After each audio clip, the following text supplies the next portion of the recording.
तर मुख्यमंत्री माझी लाडकी बहीण योजनेमध्ये आपल्याला नवीन अर्ज करण्यासाठी आपली प्रोफाईल यामध्ये सुरुवातीला क्रिएट करावी लागणार आहे। प्रोफाईल कशा पद्धतीने करायची याचा व्हिडिओ मी ऑलरेडी बनवलेला आहे, त्याची लिंक आपणास खाली डिस्क्रिप्शन बॉक्समध्ये देण्यात आलेली आहे।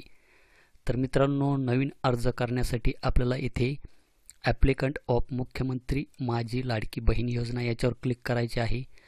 त्यानंतर आपल्याला इथे आधार नंबर हा टाकायचा आहे। त्यानंतर हा जो काही कॅप्चा दिसत आहे हा कॅप्चा टाकून आपल्याला इथे सेंड OTP वर क्लिक करायचे आहे।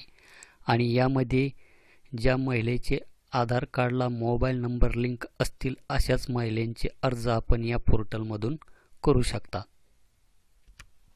तर OTP send to mobile number linked with your Aadhaar. तर आपण इथे मेसेज पाहू शकतात की त्या मोबाईल नंबरवर OTP हा गेलेला आहे। तो OTP टाकून आपल्याला इथे व्हेरीफाय OTP वर क्लिक करायचे आहे। तर आपल्याला इथे इनव्हॅलिड OTPचा प्रॉब्लेम हा येऊ शकतो, त्यासाठी आपल्याला इथे व्हेरीफाय OTP याच्यावर क्लिक करत राहायचे आहे। तर येथे आपल्याला टायमिंग सुद्धा दिला जातो 10 मिनिटाचा। 10 मिनिटाच्या नंतर हा जो काही OTP आहे हा एक्सपायर होणार आहे। त्यासाठी आपल्याला परत आधार नंबर टाकून OTP हा घ्यायचा आहे। OTP व्हेरिफिकेशन झाल्याच्या नंतर आधार कार्डवरून फेच होऊन इथे ऑटोमॅटिक हा डाटा इथे येऊन जाईल। त्या महिलेचे नाव येऊन जाईल, त्याचप्रमाणे जन्मतारीख येऊन जाईल, त्याचप्रमाणे पत्ता सुद्धा येथे येऊन जाईल। तर आपल्याला इथे फादर किंवा हजबंड नेम यामध्ये जे आहे ते आपण सिलेक्ट करून घ्यायचे आहे।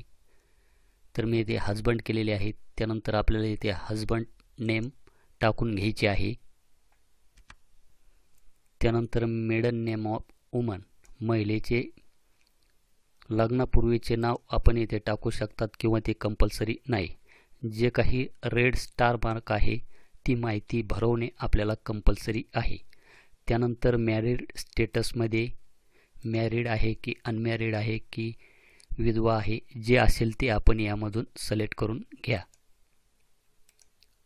त्यानंतर जन्मतारीख ही ऑटोमॅटिक येथे आलेली आहे। त्यानंतर are you born in Maharashtra, आपला जन्म हा महाराष्ट्रात झालेला आहे का, असेल तर होय करा, नसेल तर नाही करा। नाही केले तर आपल्याला जेथे आपला जन्म झालेला आहे त्यातील आपल्याला इथे एक स्टेट निवडून घ्यायची आहे। त्यानंतर आपला जो काही आधार कार्डवरील पत्ता आहे तो ऑटोमॅटिक येथे आपल्याला दाखवेल। तर यामध्ये आपल्याला आपला जिल्हा निवडायचा आहे, त्यानंतर आपला तालुका निवडायचा आहे, त्यानंतर आपले विलेज येथे निवडून घ्यायचे आहे। त्यानंतर येथे म्युनिसिपल कॉर्पोरेशन अथवा काउन्सिल म्हणजेच आपली जी काही महानगरपालिका किंवा परिषद असेल तर ती आपल्याला इथे सिलेक्ट करून घ्यायची आहे। त्यानंतर इथे कॉन्स्टिट्युएन्सी म्हणजेच आपला जो काही मतदारसंघ आहे तो आपल्याला इथे निवडून घ्यायचा आहे। जर यामध्ये आपली म्युनिसिपल कॉर्पोरेशन अथवा काउन्सिल नसेल तर आपण इथे नॉट ॲप्लिकेबल हे ऑप्शन आपल्याला इथे निवडायचे आहे। त्यानंतर आपल्याला इथे आपला मोबाईल नंबर हा द्यायचा आहे। त्यानंतर इथे are you beneficiary of any other financial scheme by state central government, तर आपण इतर कोणत्याही योजनाचा लाभ घेत आहात का, घेत असाल तर यस करा, नसेल तर नो करा। जर आपण यस केलं तर आपल्याला इथे खाली स्कीम नेम आणि जी काही अमाऊंट आपल्याला मिळते ती इथे टाकावी लागणार आहे। तर मी इथे नो करतो। त्यानंतर आपल्याला इथे बँकेची डिटेल ही द्यायची आहे। इथे बँकेचे फुल नेम, त्यानंतर अकाउंट होल्डर नेम, त्यानंतर बँक अकाउंट नंबर, त्यानंतर परत एकदा कन्फर्म बँक अकाउंट नंबर आपल्याला इथे टाकायचा आहे। त्यानंतर इथे IFSC कोड हा टाकायचा आहे। त्यानंतर इथे खाली आपले जर आधार हे बँकेला लिंक असेल तर यस करायचे आहे, नसेल तर नो करायचे आहे। बँक डिटेल भरल्याच्या नंतर आपल्याला इथे कागदपत्रे हे अपलोड करावी लागणार आहे।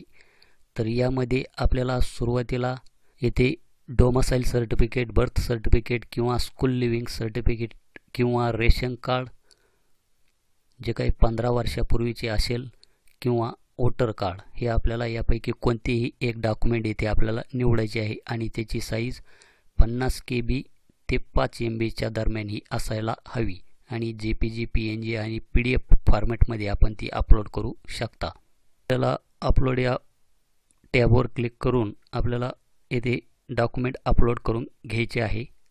तर मी येथे मतदान कार्ड हे अपलोड केलेले आहे। तर आपण येथे व्ह्यू फाईलवर क्लिक करून आपण जे काही डॉक्युमेंट अपलोड केलेले आहे ते सुद्धा येथे पाहू शकतात। त्यानंतर येथे do you have an orange किंवा येलो रेशन कार्ड, आपल्याकडे पिवळे किंवा केसरी रेशन कार्ड आहे का? जर असेल तर होय करा।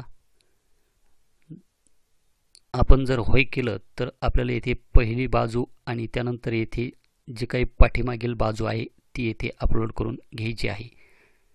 जर नसेल तर नो करा। नो जर केलं तर आपल्याला इथे इन्कम सर्टिफिकेट हे अपलोड करून घ्यायचे आहे। तर मी येथे इन्कम सर्टिफिकेट हे अपलोड करून घेतो। त्यानंतर फाईल अपलोडेड सक्सेसफुली अशा प्रकारे वरती दाखवले जाईल। त्यानंतर येथे ॲप्लिकंट हमीपत्र, तर आपल्याला येथे हमीपत्र हे अपलोड करायचे आहे। तर येथे डाउनलोड या बटनावर करून आपण हमीपत्र हे डाउनलोड करून त्याची प्रिंट काढून ते आपल्याला येथे अपलोड करून घ्यायचे आहे। त्यानंतर आपल्याला इथे ॲप्लिकंट फोटो, त्यानंतर आपल्याला एक पासपोर्ट फोटो किंवा इथे कॅमेरासारखा आयकॉन दिसतो, आपण यामध्ये लाईव्ह फोटो पण घेऊ शकता। तर मी इथे सर्व कागदपत्रे ही येथे अपलोड केलेली आहे। त्यानंतर येथे ॲसेट डिस्क्लेमर याच्यावर आपल्याला क्लिक करायचे आहे। त्यानंतर अर्जदाराचे हमीपत्र हे आपल्याला एकदा वाचून घ्यायचे आहे। त्यानंतर येथे स्वीकारा, त्यानंतर आपण येथे हा फॉर्म सबमिट करू शकतात किंवा सेव्ह ॲज ड्राफ्ट सुद्धा करू शकतात। तर मी हा फॉर्म येथे सबमिट करून घेतो। त्यानंतर आपल्याला त्या फॉर्मचा एकदा प्रिव्ह्यू अशा प्रकारे दाखवला जाईल। तर आपल्याला तो फॉर्म एकदा परत चेकिंग करून घ्यायचा आहे की आपल्याकडून काही यामध्ये मिस्टेक झालेली आहे की नाही ते। त्यानंतर आपल्याला हा जो काही कॅप्चा दिसत आहे हा कॅप्चा आपल्याला इथे टाकायचा आहे। त्यानंतर येथे एडिट किंवा सबमिट हे दोन ऑप्शन आपल्याला पाहायला मिळतील। तर आपल्याला या भरलेल्या अर्जामध्ये जर काही बदल करायचा असेल तर आपण करून घेऊ शकता, कारण की आपण जर एकदा फॉर्म सबमिट केला तर त्यामध्ये आपण कसल्याही प्रकारचा बदल करू शकणार नाही। तर मी हा फॉर्म येथे सबमिट करून घेतो। तर ॲप्लिकेशन सबमिटेड आपल्याला अशा प्रकारे वरती दाखवले जाईल। त्यानंतर आपल्याला इथे होम टॅबवर यायचे आहे। त्यानंतर आपल्याला इथे खाली ॲप्लिकेशन सबमिटेड याच्यावर क्लिक करायचे आहे। आपण जो काही अर्ज केलेला आहे तो अर्ज आपल्याला इथे दाखवला जाईल आणि ॲप्लिकेशन स्टेटसमध्ये पेंडिंग असे दाखवले जाणार आहे आणि ॲक्शनच्या समोर आपण तो फॉर्म हा येथे पाहू शकणार आहात। तर अशा प्रकारे मित्रांनो आपण हा अर्ज या पद्धतीने भरून घ्यायचा आहे। यामध्ये जर आपले काही प्रश्न असतील, आपल्याला काही अडचण येत असतील तर खाली कमेंटमध्ये टाका। भेटूया अशाच एका नवीन व्हिडिओ नवीन अपडेटमध्ये। धन्यवाद।